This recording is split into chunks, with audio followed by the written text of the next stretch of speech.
بہت آہستہ آہستہ آگے بڑھتی ہوئی گاڑی نے مجھے تجسس اور شکوک میں مبتلا کر دیا تھا، اور اب میں رفتہ رفتہ اپنی چھٹیس کو بیدار ہوتا محسوس کر رہا تھا، جو مجھے خطرے سے خبردار کر رہی تھی۔ میں نے محسن سے سرگوشی میں کہا، تم نے دیکھا کچھ؟ کیا؟ گاڑی میں سے ایک آدمی اترا ہے، گیٹ تک جاتا ہے، پھر گاڑی میں بیٹھ جاتا ہے۔ گاڑی آگے کھنچ سکتی ہے اور اگلے گیٹ پر رک جاتی ہے۔ یہ نمبر اور مکان میں رہنے والے کی نیم پلیٹ پڑھ رہے ہیں۔ ایسا ہی لگتا ہے، مگر کیا؟ یہ خواتین کیا بوبی کو گھر ہی میں چھوڑ گئی ہیں؟ محسن بولا۔ بوبی کو اکیلا گھر میں چھوڑ کے کیسے جا سکتی ہیں؟ وہ تو سو رہا تھا۔ یار اٹھا لیا ہوگا گود میں، گل پیچھے تھی، اس کی گود میں لیٹا ہوا ہوگا یا سیٹ پر، نظر تو نہیں آ سکتا یہاں سے۔ محسن نے سر ہلایا۔ میں دیکھا ہوں اندر جا کے۔ دیکھ لے، ویسے اندر بوبی اکیلا نہیں ہے، وقار بھی ہے، اسے وقار کے پاس سلا دیا ہوگا، میں نے کہا۔ محسن مطمئن تو شاید نہیں ہوا تھا، مگر اس وقت تک ہر دروازے پر رکنے والے وقار یوسف کے گھر تک آ پہنچے تھے۔ وہ لوگ ایک جیپ میں سوار تھے۔ جیپ چلانے والا شیشے کے پیچھے ایک تاریک سایہ سا نظر آتا تھا اور بالکل ساکت تھا۔ جیپ فرسٹ گیئر میں پیدل کی رفتار سے بڑھتی آ رہی تھی۔ اس کے ساتھ سامنے والی سیٹ پر غالباً وہی شخص ہوگا جو اب جیپ کے پیچھے چل رہا تھا اور ہر بند گیٹ پر رک کے نمبر یا نیم پلیٹ کی تصدیق کرتا جا رہا تھا۔ غالباً ہر 40-50 فٹ کے بعد رینگتی ہوئی جیپ میں چڑھنے اترنے سے اس نے یہ بہتر سمجھا تھا کہ تھوڑی سی چہل قدمی کی جائے۔ اصولاً رات کے 12 بجے کے بعد اگلا دن شروع ہو گیا تھا، چنانچہ یہ مارننگ واک تھی۔ جیپ بہت قریب آ گئی تو میں نے پچھلی سیٹوں پر بھی 2 افراد کو دیکھا جو بظاہر کچھ نہیں کر رہے تھے، مگر وہ حفاظت کر رہے تھے اور شکاری کتوں کی طرح تھوتنی اٹھا کے ہر طرف قطرے کی بو سونگھنے میں مصروف تھے۔ رات کے وقت سامنے سے آنے والے کو ہیڈ لائٹس کی تیز روشنی اندھا کر دیتی ہے، اور ونڈ سکرین کے پیچھے اندھیرا ہو تو کسی کی صورت واضح نہیں ہوتی۔ جیپ پیچھے سے کھلی ہوئی تھی۔ محافظ پیچھے سے آنے والی ہر گاڑی پر نظر رکھ سکتے تھے اور خطرے کی صورت میں فوراً چھلانگ لگا کے میدان عمل میں کود سکتے تھے، لیکن اس کی کوئی خاص ضرورت نہ تھی۔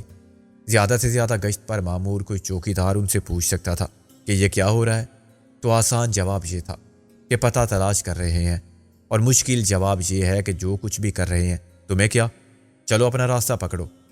آدھی رات کے وقت مکانوں کے نمبر یا نیم پلیٹ پڑھنا کس قانون کے تحت جرم ہے؟ ہماری مرضی؟ ہم آدھی رات کو ہر درخت پر چڑھ کے پتے گنیں یا سڑک پر پڑے ہوئے پتھر شمار کریں؟ عاشقوں کے شیوائے اختر شماری پر آج تک کسی نے اعتراض نہیں کیا۔ قریب سے میں نے اس کی شکل دیکھی تو کچھ جانی پہچانی سی لگی۔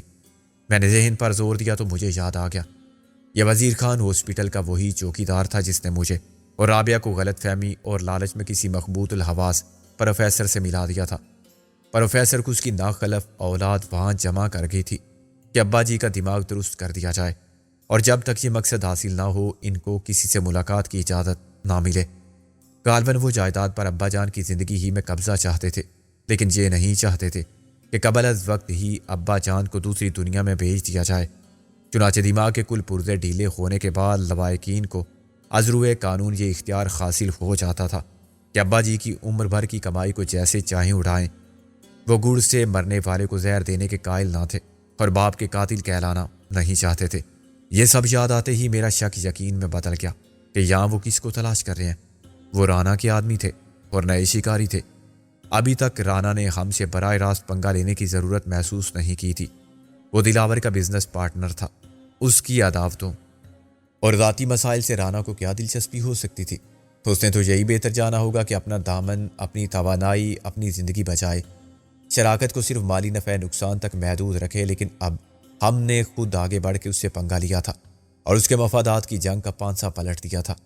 وہ حیران بھی ہوا ہوگا اور پریشان بھی کہ آخر ہم نے دلاور جیسے دشمن کی حمایت میں اس کی بیوی اور بچوں کی حفاظت کا بیڑا کیوں اٹھایا۔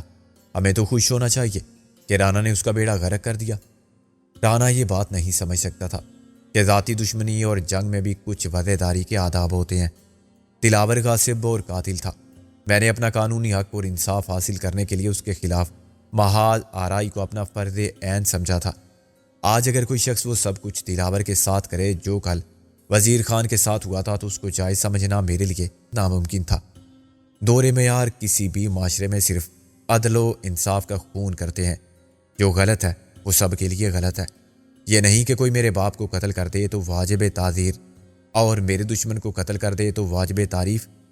دنیا تو یہی کہتی ہے کہ جو جیسا کرے گا ویسا بھرے گا، مگر یہ میرے لیے ممکن نہ تھا کہ اس معاملے میں آنکھیں اور کان بند کر لوں۔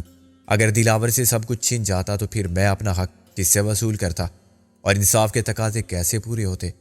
یہ ایسا ہی تھا جیسے سزائے موت پانے والے قیدی کو مرنے نہیں دیا جاتا، اسے اچھی خوراک، دوا، علاج سے صحت مند رکھنا ضروری سمجھا جاتا ہے۔ پیدل چلنے والا اس وقت بالکل مختلف حلیے میں تھا، اس لیے میں اسے فوراً نہ پہچان سکا۔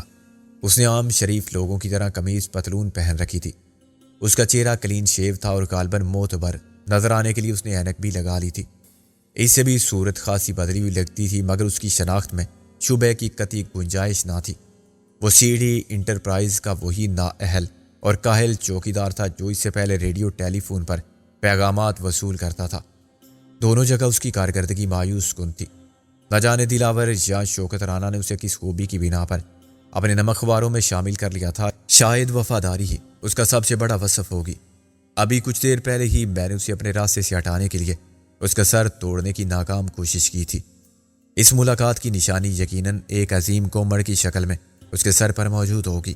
افسوسناک بات یہ تھی کہ وہ اندرونی ضرب سے فوت یا پاگل تک نہیں ہوا تھا۔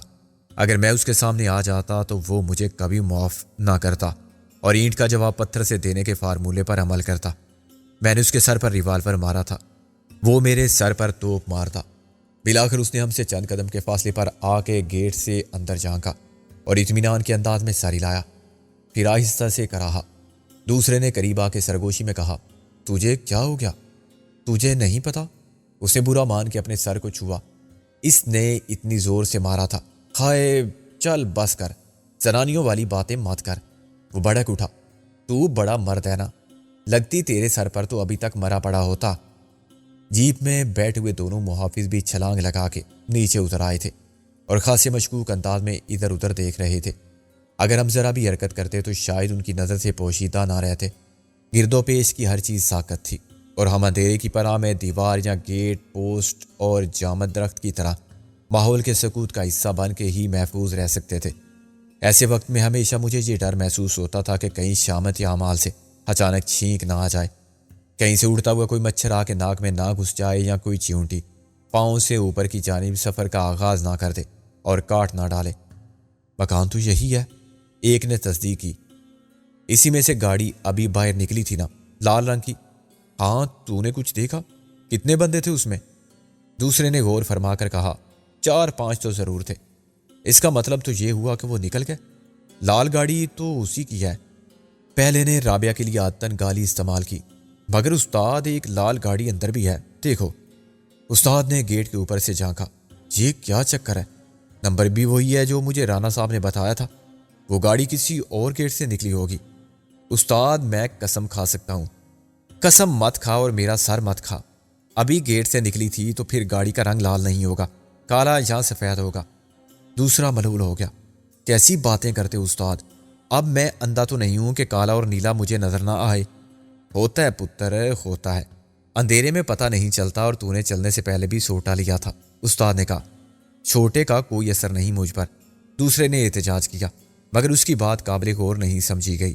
وہ اندر ہی ہیں، استاد نے فیصلہ صادر کیا، ذرا ہوشیاری سے۔ معلوم نہیں ان چاروں کو کس مشن پر بھیجا گیا تھا، لیکن ذہنی و جسمانی اعتبار سے وہ کوئی بڑا کارنامہ سر انجام دینے کے اہل نہیں لگتے تھے۔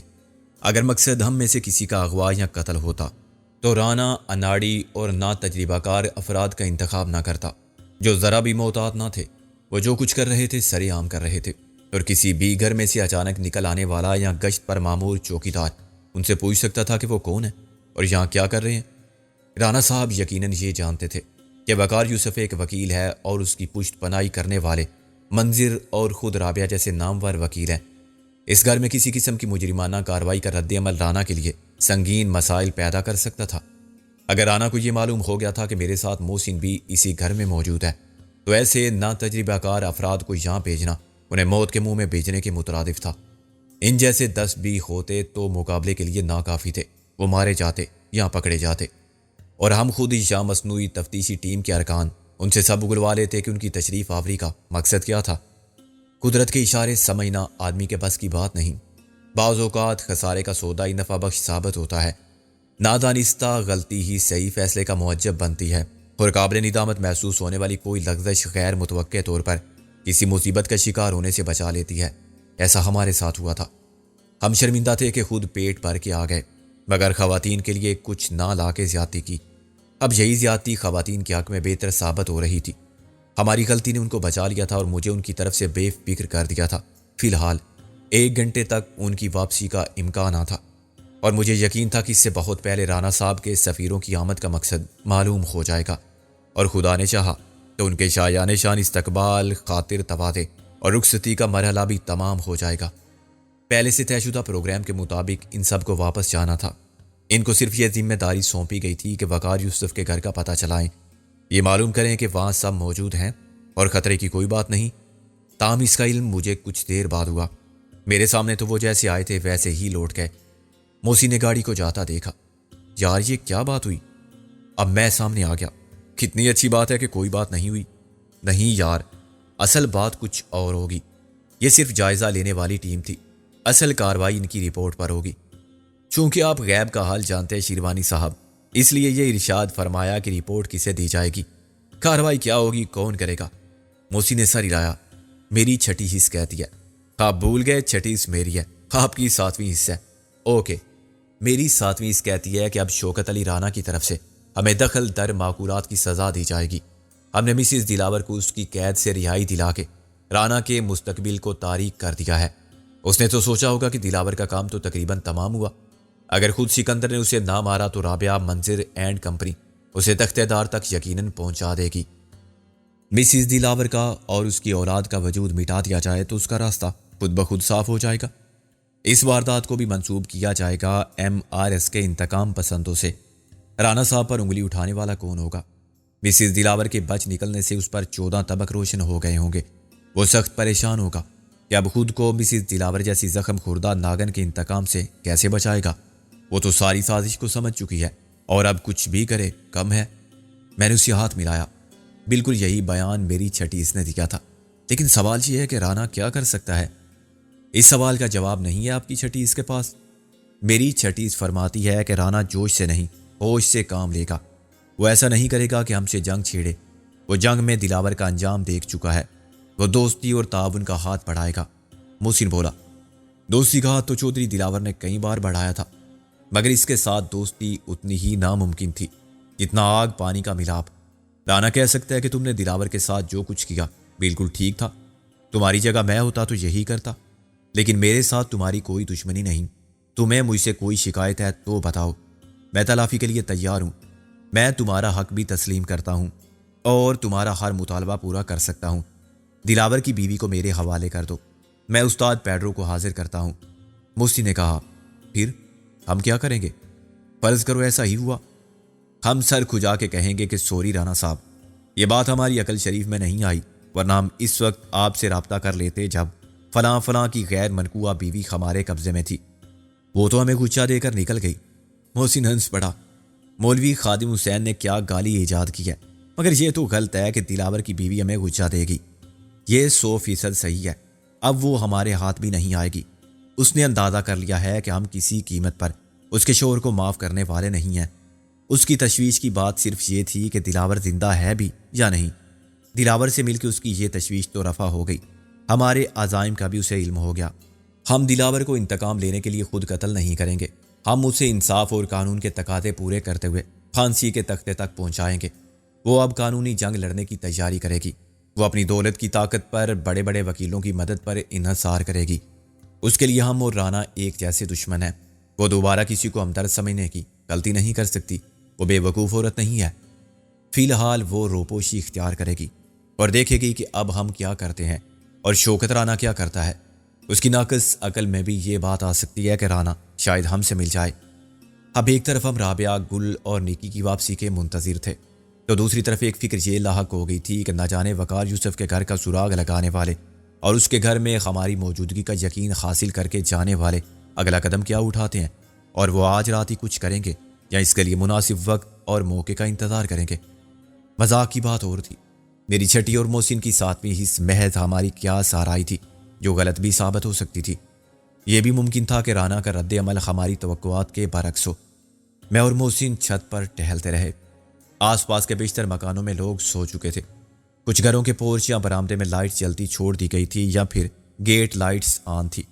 پیچھے کی طرف کچھ فاصلے پر کوئی ناہید اختر کی آواز پر جان دینے والا ٹیپ ریکارڈر پر ایک ہی کیسٹ کا ایک ہی گانا بار بار لگا رہا تھا۔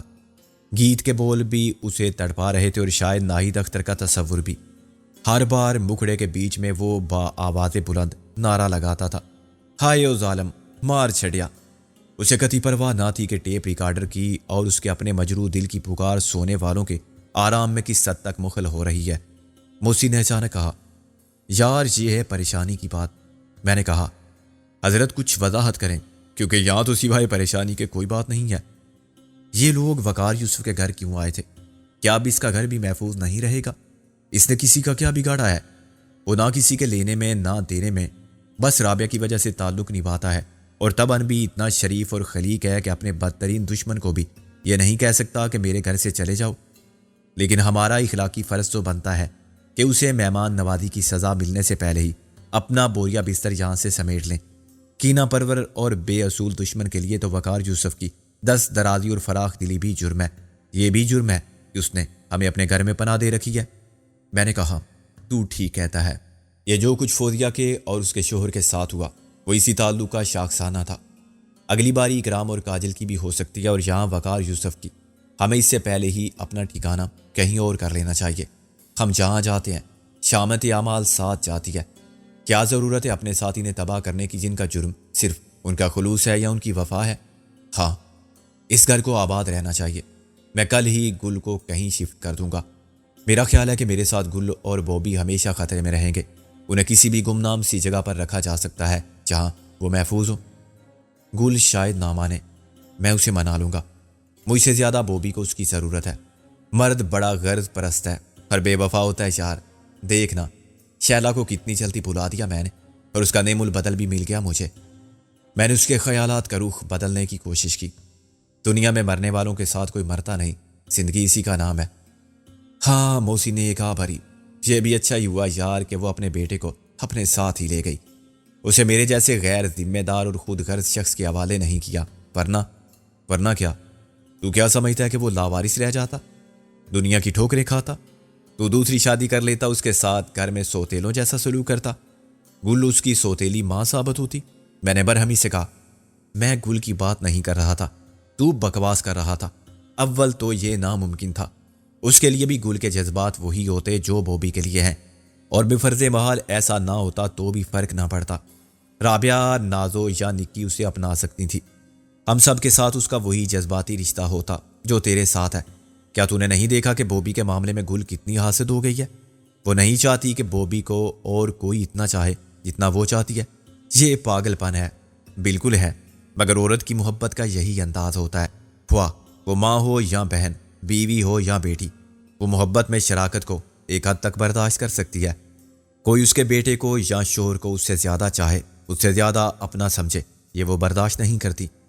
گل کو قطعی اعتراض نہیں ہوگا اگر نازو یا رابعہ یا نکی خود کو چچی، ممانی اور خالہ کہیں اور اپنی اس حیثیت میں بوبی سے جتنا چاہے پیار کریں، لیکن ماں کے رتبے پر وہ اکیلی فائز رہنا چاہے گی۔ بوبی صرف اس کا بیٹا ہوگا، اس کی ماں صرف وہ کہلائے گی۔ اب یہ ایک ایسا جذباتی مسئلہ بھی بن سکتا ہے جو ان عورتوں کے درمیان کشیدگی کا سبب بن سکتا ہے۔ سب محبت کی انتہا میں ایک دوسرے پر سبقت لے جانے کی کوشش کریں اور بلا وجہ ایک دوسرے کی حریف ہو جائیں۔ میں گل کو سمجھا دوں گا۔ میں نے کہا، نہیں، یہ بات گل کو سمجھانے والی نہیں، وہ سمجھنے سے انکار کر دے گی۔ میں رابعہ کو سمجھا سکتا ہوں اور وقار اپنی بیوی سے کہہ سکتا ہے، لیکن ابھی نہیں، اگر کبھی اس کی ضرورت محسوس ہو۔ ویسے تو مجھے امید ہے کہ وہ فراخ دلی کا ثبوت دیتے ہوئے خود ہی گل کو یہ حق دے دیں گی، مگر ابھی ہم بات کر رہے تھے کہ گل اور بوبی کو باحفاظت کہیں منتقل کرنے کی، تو یہ کوئی مشکل کام نہیں۔ دیکھ لیں گے کہیں کرائے کا کوئی گھر، لیکن اس کے بعد یہ بھی ضروری ہوگا کہ تیرا مجھ سے تعلق نہ رہے کسی بھی معاملے سے۔ محسن بھڑک اٹھا، بکواس مت کر، یہ ناممکن ہے یار، اس کے بغیر گل اور بوبی کیسے محفوظ ہوں گے؟ یعنی ان کے ساتھ میں بھی کہیں چھپ کے بیٹھ جاؤں؟ لعنت مجھ پر اگر میں ایسے جینا قبول کروں، اور لعنت تجھ پر کہ تو نے ایسی بات کہی۔ آپ زیادہ تردد مت فرمائیں، میں سب کر لوں گا، ان کی حفاظت بھی میری ذمہ داری ہے اور سب کا ساتھ نبھانا بھی۔ یار تو ناراض ہو گیا، تو نے بات ہی ایسی کی ہے؟ میں تو حیران ہوں کہ غالب اور نادو کی کوئی بات نہیں کرتا، کسی کو خیال ہی نہیں کہ وہ کہاں ہیں، کس سال میں ہیں۔ اب مجھے غصہ آ گیا۔ دیکھ محسن، ایسی بات مت کر، یہ الزام نہیں گالی ہے ہم سب کے لیے۔ بات نہ کرنے کا مطلب یہ کیسے ہو گیا کہ ہم انہیں بھول گئے ہیں یا ان کے لیے کچھ کر نہیں رہے؟ میں جانتا ہوں وہ کہاں ہیں، کس سال میں ہیں۔ وہ بات تو پرانی ہو گئی جب رابعہ کے ساتھ تم وزیر خان ہاسپٹل گئے تھے۔ صرف اندازہ تھا تمہارا کہ انہیں وہاں رکھا گیا ہوگا، کوئی ثبوت نہیں دیکھا تم نے اپنی آنکھوں سے۔ وہ جہاں بھی ہوں گے بلاخر واپس آ جائیں گے، بہت جلد۔ بہت جلد؟ محسن نے تلخی سے کہا۔ ان پر ایک ایک لمحہ باری ہوگا، وہ منتظر ہوں گے MRS کے سر بکف مجاہد اچانک یلغار کریں اور دشمنوں کو تہس نہس کر دیں گے، انہیں چھڑا لیں گے، اور کتنی مایوسی کا شکار ہوں گے۔